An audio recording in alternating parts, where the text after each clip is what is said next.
Back and very good morning to all of you. I am Nasir Fazli, lecturer of economics, and today's topic I will teach you that topic measurement of price elasticity of demand. हम लोग कैसे measurement करते हैं price elasticity of demand, supply को sorry. There are two methods by which we can measure price elasticity of supply. हमारे पास दो methods होते हैं जिससे हम लोग price elasticity of supply को measure करते हैं. पहला method proportionate method and or percentage method, and second method is geometric method. As per this proportionate method is concerned, according to this method, इस method के हिसाब से price elasticity of supply is the ratio between percentage change in quantity supplied due to the change in price. According to this method, proportionate method के हिसाब से हम लोग major करते हैं प्राइस इलास्टिसिटी ऑफ सप्लाई को. हम लोग देखते हैं अगर प्राइस चेंज हुआ तो प्राइस के चेंज होने की वजह से हमारी सप्लाई कितनी चेंज हुई. We call it proportionate method.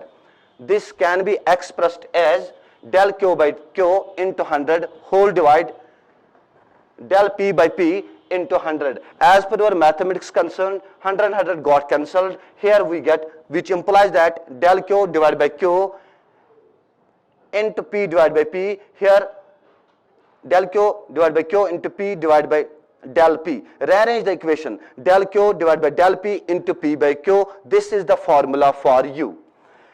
By this method we get three results. इस मेथड के हिसाब से हमारे पास खाली तीन रिजल्ट्स निकलते हैं. पहला result elasticity of supply is greater than 1, दूसरा result elasticity of supply is less than 1 और तीसरा result elasticity of supply is equal to 1. As per this elasticity of supply is greater than 1, या तो हमारे पास रिजल्ट आएगा elasticity of supply is greater than 1, we can automatically say that perfect elastic supply, we may automatically say that elasticity of supply is greater than highly elastic supply. As per this result is concerned, elasticity of supply is less than 1. Here we highly imperfect elastic supply, and third one is elasticity of supply is equal to 1, which implies that elasticity of supply उस समय 1 के बराबर होती है, या you people call it elasticity of supply is equal to unity.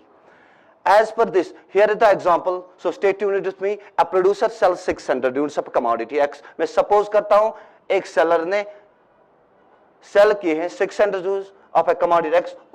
जब उस समय उसका price 20 था, but when price decreases, अगर price fall हुआ या अगर price में कोई change I, but when price decreases from 20 to 10 rupees, जब हमारा price decrease होता है 20 से 10 लेके, he sells 300 units of good X. उस समय वो बेचता है खाली 300 यूनिट्स ऑफ कमोडिटी एक्स या good X. Find elasticity of supply. हम लोगों को यहां पे निकालना है how we calculate price elasticity of supply. Here is the formula del Q divided by del P into P by Q. Here del Q is equal change in quantity supplied and del P बोले तो change in price. P is the original price या you people call it initial price. जब हमने supply किया था उस समय price क्या था, स्टार्टिंग प्राइस क्या था या इनिशियल प्राइस क्या था. क्यों बोले तो ओरिजिनल सप्लाई या इनिशियल सप्लाई. जब हमने पहली बार सप्लाई को सेल किया या कमोडिटी को सेल किया तो उस समय सप्लाई क्या थी, we call it initial supply. Therefore using formula del Q by del P into P by Q, it is the formula. As per this, how we check change in quantity, supply में कितनी change हुई या हमारा price कितना change हुआ, original price क्या था और ऑरिजिनल सप्लाई क्या थी उस समय. Here del P del Q change in quantity supplied, del P change in price, P original price and Q original supply या initial supply.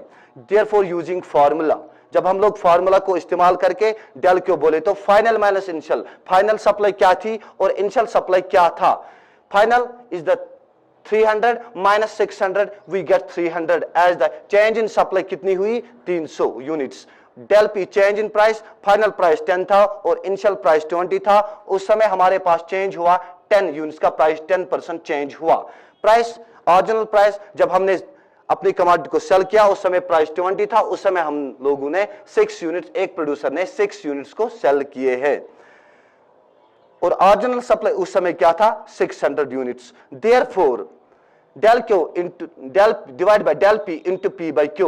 del Q बदले में हम लोग लिखेंगे 300 divided by del P, change price हुआ 10, supply change हुई 300 और original price उस समय 20 था और उस समय पहली इनिशियल सप्लाई थी 600 units, which implies that 300 divided by 10 into 3 300 divided by 10 into 20 divided by 600. As per this 300 cancel, 00 cancel. यहां पे हमारे पास अब रहेगा which implies that 3 into 6 divided by 1 into 6, which implies that 6 divided by 6 is equal to 1. Here elasticity of supply is equal to 1. So therefore we can say that there is equal change in supply as well as in price. So हम लोग ये कह सकते हैं here elasticity of supply is equal to 1. We may say that here elasticity of supply is equal to unit T. So फिर से एक बार आप लोगों को बताते चलो, जो आज का हमारा टॉपिक था वो रिगार्डिंग था measurements of price elasticity of supply. हम लोग कैसे इलास्टिसिटी ऑफ सप्लाई को मेजर करते हैं. There are two methods by which we people can measure price elasticity of supply. हमारे पास दो मेथड्स होते हैं जिसकी वजह से हम लोग प्राइस इलास्टिसिटी ऑफ सप्लाई को मेजर कर सकते हैं. एक first method is proportionate method, या you simply call it percentage method. According to this method, according to percentage method या according to proportionate method, according to this method, इस method के हिसाब से हम लोग देखते हैं हमारा अगर प्राइस चेंज हुआ तो प्राइस के चेंज होने की वजह से हमारी सप्लाई में कितनी चेंज आई. We call it proportionate method. Here this can be expressed as, यहाँ पे हम लोग कैसे एक्सप्रेस करते हैं, कैसे फॉर्मूला लिख सकते हैं. Del Q divide by Q into 100 whole divide del P divide by P into 100. मैंने 100 क्यों लिखा? बिकॉज अब जब हम लोगों को परसेंटेज निकालनी होती है we have to multiply it with 100. As per this 100 cancel because as per the mathematics concern which implied यहाँ पे क्या आया, del Q divide by Q into ये होल डिवाइड मैंने कन्वर्ट किया मल्टीप्लाई में. जब हम लोग मल्टीप्लाई को कन्वर्ट करते पी ऊपर आ जाएगा और डेल पी नीचे आ जाएगा. अब मैं rearrange the equation, अब मैं rearrange इक्वेशन को करता हूं del q by del p into p by q. This is the formula for u. As per this, by this method, इस मेथड से हम लोगों को खाली तीन results we get three possible results. हमारे पास खाली तीन रिजल्ट्स आ जाएंगे. एक रिजल्ट आएगा या तो हमारी elasticity of supply greater than 1 निकलेगी, या तो हमारी elasticity of supply less than 1 निकलेगी, या तो हमारा elasticity of supply is equal to 1 निकलेगी. जब elasticity of supply is greater than 1 हम लोग ये समझेंगे उस समय लिटिल चेंज आई थी प्राइस में लेकिन कंसिडरेबल चेंज आई थी सप्लाई में. अगर आपसे कोई पूछेगा elasticity of supply is greater than 1 कहां पे होती है, वो सिचुएशन मार्केट की होती है जहां पे लिटिल चेंज आ जाएगा प्राइस में. प्राइस चेंज होगा लेकिन कम ही चेंज होगा, लेकिन हमारी सप्लाई में बहुत ज्यादा चेंज आ जाएगी. And the second point, elasticity of supply is less than 1. अगर इकोनॉमी में elasticity of supply less than होती है तो उस समय we call it highly inelastic supply. उस समय क्या होता है, ये मार्केट की वो सिचुएशन होती है जहां पे कंसिडरेबल चेंज आता है प्राइस में, प्राइस ज्यादा चेंज होता है लेकिन सप्लाई में कम चेंज आती है. As per the third is concerned, elasticity of supply is equal to 1. जब elasticity of supply A के बराबर निकलेगी तो हम लोग ये कह सकते हैं there is the unity, there is equal change in price as well as in supply in the market. यहां पे मैंने आपको क्वेश्चन एग्जाम्पल दे के आप लोगों को समझा रहा हूं. एग्जाम्पल है प्रोड्यूसर सेल्स. प्रोड्यूसर सेल्स, एक प्रोड्यूसर एक सेलर एक बेचने वाला 600 यूनिट्स बेचता है अपने कमोडिटी एक्स का. मैंने कमोडिटी को डिनोट किया है एक्स से. उस समय जब प्राइस 20 था, जब किसी चीज का प्राइस एक प्रोड्यूसर के पास वो सेल करता है 600 यूनिट्स ऑफ कमोडिटी एक्स, लेकिन उस समय प्राइस हमारे पास खाली 20 था. उस समय एक सेलर के पास प्राइस 20 था मार्केट में, तो उस समय वो बेचता है 600 units. But when price decreases, जब प्राइस डिक्रीज होता है, when price decreases from 20 to 10, अगर प्राइस डिक्रीज हुआ या अगर प्राइस फॉल हुआ, तब फ्रॉम 20 to 10 मैंने सपोज किया यहां पे अगर प्राइस डिक्रीज हुआ फ्रॉम 20 to 10 ही सेल्स. लेकिन जब प्राइस गिरता है किसी चीज का, जो सेलर होता है वो ऑटोमेटिकली अपनी सेल सप्लाई कम करता है. उसने अब 300 यूनिट्स बेचे ऑफ कमोडिटी एक्स को. फाइंड इलास्टिसिटी ऑफ सप्लाई, हम लोगों को असल में निकालना है इलास्टिसिटी ऑफ सप्लाई क्या निकलेगी यहां पे. As per this formula is concern del Q by del P into P by Q. Here del Q बोले तो change in quantity supplied. Change in quantity supplied means how much quantity changes with the change in price. अगर price change हुआ तो price की change की होने की वजह से हमारी सप्लाई कितनी चेंज हुई. As per this del P बोले तो change in price. प्राइस कितना चेंज हुआ. असल में प्राइस क्या था, जब दूसरी बार हमने चीज को सेल किया तो उस समय प्राइस क्या था मार्केट में, we call it change in price as per the P is concern. P बोले तो ओरिजिनल प्राइस या you people call it initial price, जब हमने चीज को भेजा उस समय इनिशियल प्राइस स्टार्टिंग प्राइस क्या था। एज पर दिस क्यों इज कंसर्न, क्यों बोले तो ओरिजिनल सप्लाई या you people call it initial supply, जब पहली बार प्रोड्यूसर ने अपने कमांड्स को सेल किया उस समय पहला सप्लाई क्या भेजी थी उसने। देयरफॉर हमको निकालना है find elasticity of supply. Elasticity of supply यहां पे क्या निकलेगी मैंने आप लोगों को क्लियर किया है। हमारे पास खाली 3 रिजल्ट्स आ जाएंगे, या तो हमारा रिजल्ट निकलेगा elasticity of supply is greater than 1, या तो हमारे पास निकलेगा result elasticity of supply is less than 1, या तो हमारे पास रिजल्ट आ जाएगा elasticity of supply is equal to 1। As per this 3 possibilities are concern, अगर इकोनॉमी में या मार्केट में ये elasticity of supply is greater than 1, we may say that उस समय हम लोग ये कह सकते हैं elasticity of supply is greater than 1, उस समय हम लोग ये कह सकते हैं there is little change in price, price में चेंज हुआ लेकिन कम ही चेंज हुआ, लेकिन प्राइस की कम चेंज की वजह से हमारी सप्लाई ज्यादा चेंज हुई। चेंज बोले तो या इंक्रीज होना या डिक्रीज होना। As per the second result is concern elasticity of supply is less than 1। Elasticity of supply less than 1 बोले तो considerable change in price, price में ज्यादा अब चेंज आ जाएगा, या तो हमारी सप्लाई उसमें कम चेंज आ जाएगी। उसके बाद as per the third result is concern elasticity of supply is equal to 1। Elasticity of supply is equal to 1 बोले तो जहां पे इक्वल चेंज हो जाएगी as per price changes equal to the supply changes, यहां पे रेशियो सेम रहता है। जब हमारा प्राइस इंक्रीज या डिक्रीज होता है उसी हिसाब से सप्लाई हमारी इंक्रीज या डिक्रीज हो जाएगी। हियर यहां पे मैंने जो क्वेश्चन डाला था यहां पे एग्जांपल देके अ प्रोड्यूसर सेल्स, फिर से एक बार अब मैं आपको ले चलूं क्वेश्चन की ओर। अ प्रोड्यूसर सेल 600 यूनिट्स, एक प्रोड्यूसर सेल करता है बेचता है कितने unit 600 units of commodity x. मैंने कमोडिटी को डिनोट किया है एक्स से। एट प्राइस ₹20, उस समय मार्केट में उस चीज की प्राइस ₹20 थी। उस समय एक सेलर ने अपने चीज को भेजा 600 units. If but when price decrease, अगर मार्केट में प्राइस फॉल हुआ, and as per this economics as per this whole universe concern, particularly मैं इकोनॉमिक्स की बात करता हूं, there is continuously fluctuations of the price as well as demand as well as supply. But when price decrease, अगर price fall हुआ, there are so many reasons why price falls in the economy, it depends upon the demand. अगर किसी चीज का demand ज्यादा होता है तो ऑटोमेटिकली प्राइस विल राइज, अगर किसी चीज का डिमांड डिक्रीज होता है तो automatic price will fall. So but when price decrease, अगर प्राइस डिक्रीज हुआ, मैंने यहां पे लिखा प्राइस डिक्रीज होता है फ्रॉम 20 to 10। पहले जब इनिशियल प्राइस था उस समय प्राइस 20 था, उस समय एक सेलर प्रोड्यूसर फर्म वाला अपना यूनिट्स बेचता था 600 units. But when price decreases, अगर प्राइस फॉल हुआ, यहां पे मैंने लिखा प्राइस फॉल हुआ from 20 to 10 rupees, he sales only 300 units, उसने सेल किए कितने 100 यूनिट्स 300। मैंने आप लोगों को पढ़ाया as per the law of supply is concern there is positive relationship between price and supply. As per positive relation बोले तो या तो दोनों का इंक्रीज होना या दोनों का डिक्रीज होना, we call it positive relationship. As per this law is concern here, जब एक प्रोड्यूसर उसी समय ज्यादा भेजेगा जिस समय उसका प्राइस अच्छा खासा होगा मार्केट में। When price falls, he sells 300 unit. जब प्राइस गिरा 20 से लेकर कहां पहुंचा 10 तक पहुंचा, he sells 300, उस समय उसने खाली 300 यूनिट्स को भेजे। फाइंड इलास्टिसिटी ऑफ सप्लाई, आप लोगों को यहां पे निकालना है इलास्टिसिटी ऑफ सप्लाई। मैंने आप लोगों को क्लियर किया है, हमारे पास इस मेथड में हमारे पास खाली 3 रिजल्ट्स आ जाएंगे। फिर से एक बार, इलास्टिसिटी ऑफ सप्लाई या तो हमारे पास निकलेगा greater than 1, elasticity of supply is less than 1, या तो elasticity of supply is equal to 1। As per this I will rewrite it again.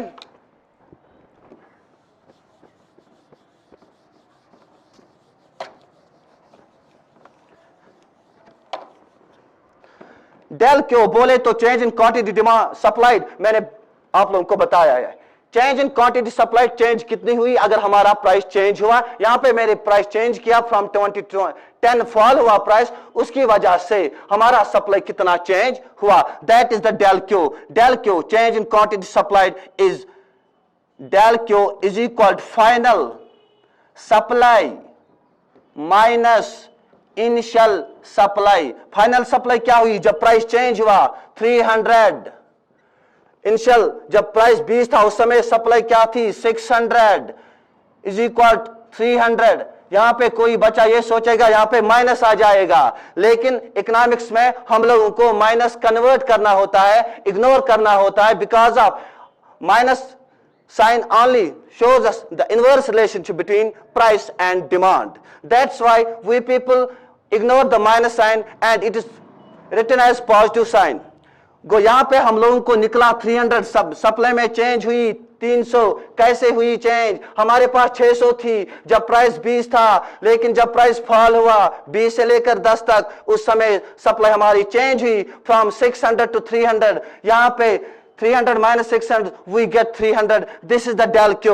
And as per del P is concerned, change in price क्या था? असल में price 20 था, लेकिन price change हुआ from 20 से लेकर 10 तक फॉल हुआ, इट मींस डिक्रीज हुआ. तो जब प्राइस डिक्रीज होता है ऑटोमेटिकली सप्लाई और demand effects. Del P change इसी हिसाब से लिखेंगे, final price minus initial price. हमारे पास फाइनल प्राइस था 10, नया प्राइस जो बना वो 10 है, और जो पुराना प्राइस हमारे पास था वो था 20. 10 minus 20 which goes to 10. गो हमारा को बोले तो change in quantity supplied, because of her एक बच्चा यही सोचता है जब मार्केट में प्राइस इंक्रीज और डिक्रीज होता है तो automatically demand and supply effects. As per this final supply क्या थी? फाइनल न्यू सप्लाई क्या बनी? हमारे पास न्यू सप्लाई थी 300 यूनिट्स, पहला सप्लाई था 600 यूनिट्स, उस समय प्राइस था 20. Del P go 300 minus 600 is equal to 300. Del P बोले तो चेंज इन प्राइस, कितना प्राइस चेंज हुआ? प्राइस हमारे पास 20 था, लेकिन price due to some reasons price falls. आजकल के दौर में कंटिन्यूअसली आते रहते हैं न्यूज पे कोरोना वायरस से ऑटोमेटिकली प्राइस फॉल होता है. बिकॉज ऑफ कोरोना वायरस की वजह से जितनी भी डिमांड यहां पे थी, बहुत सारे चीजों की डिमांड कम हुई. जब किसी चीज का डिमांड कम होता है automatically price will fall. Del Q अब आया मैं डेल पी की तरह. डेल पी बोले तो चेंज इन प्राइस, पहला प्राइस 20 था, अब दूसरा प्राइस बना, नया प्राइस बना 10 था. Go that means 10 minus 20 we get 10 as per the mathematics concern.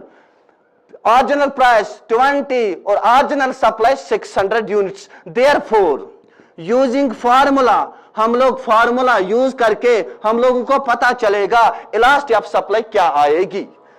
As per this formula, del Q divided by del P into P by Q, which implies that del Q के बदले में हम लोग सीधा लिखेंगे 300, because of हमारी जो supply में चेंज हुई, this is the 300 units. यहाँ पे del Q के बदले में हम लोग लिखेंगे 300 units. उसके बाद del P change in price के बदले में हम लोग लिखेंगे 10, because of प्राइस चेंज हुआ 10, ऑटोमेटिकली 20 से लेकर 10 तक उसमें गैपिंग 10 ही है.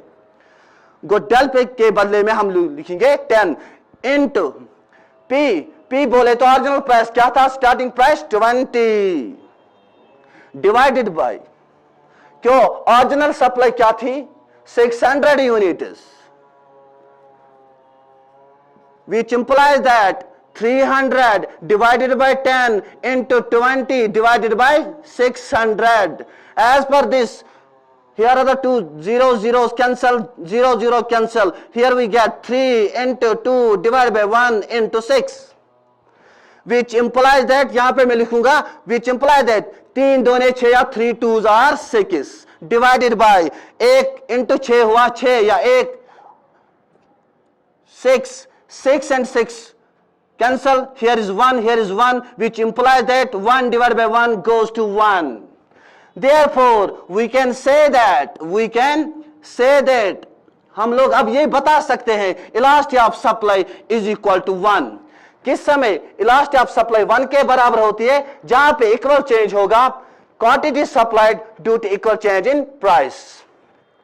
And this was the question. I write here another example for the sake of simplicity. Here is the another example for you people for the sake of simplicity to understand question well. How we calculate price elasticity of supply. फिर से एक बार आप लोगों को बताते चलो. It was the concept of elasticity which is given by Alfred Marshall to show if price changes how much quantity supplied or how much demand changed. It was Alfred Marshall who gives the concept in 1890. We call it elasticity.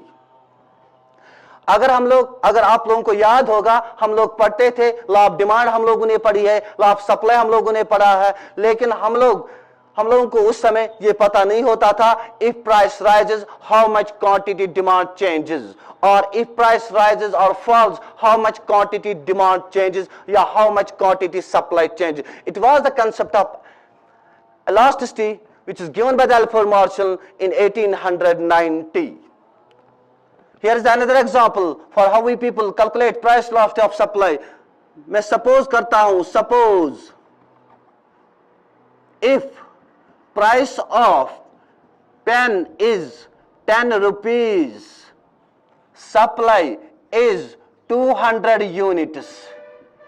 इसका मतलब है अगर pen का कीमत 10 rupees है तो उस समय कितने बच्चों ने या स्टेशनरी या अतौला book, suppose price of pen is 10 rupees, supply is 200 units. अगर प्राइस पेन का 10 रुपीज है उस समय supply is 200 units. And if price rises from 10 to 20 rupees, अगर प्राइस इंक्रीज हुआ from 10 to 20 rupees, the supply increases from 200 to 400 units. Find elasticity of supply. Here is the formula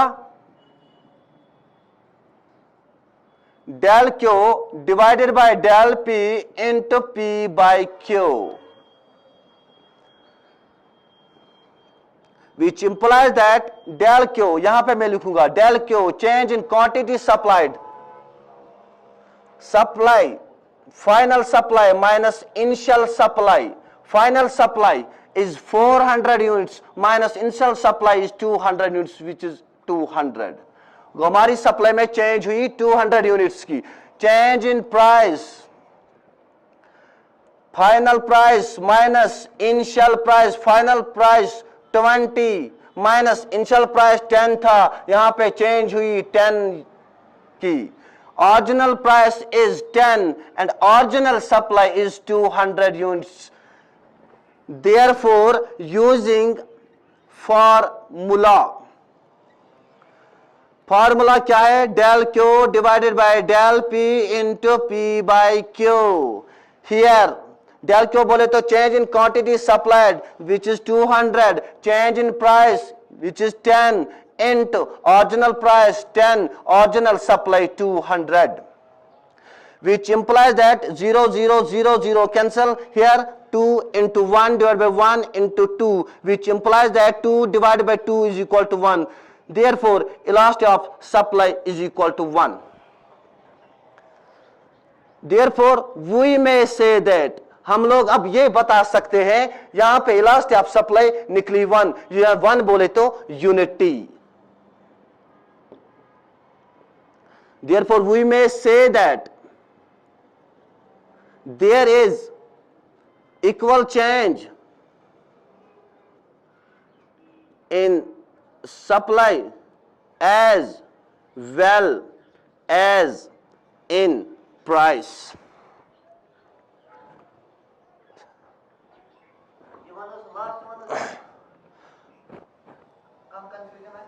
अगर कोई भी confusion regarding this lecture, आप लोग सीधा comment में जाके अपनी राय का इजहार करें, या तो आप लोग सीधा इंस्टीट्यूशन के व्हाट्सएप ग्रुप में ऐड कर सकते हो अपने आप को और अपनी कंफ्यूजन को दूर करेंगे. Best of luck.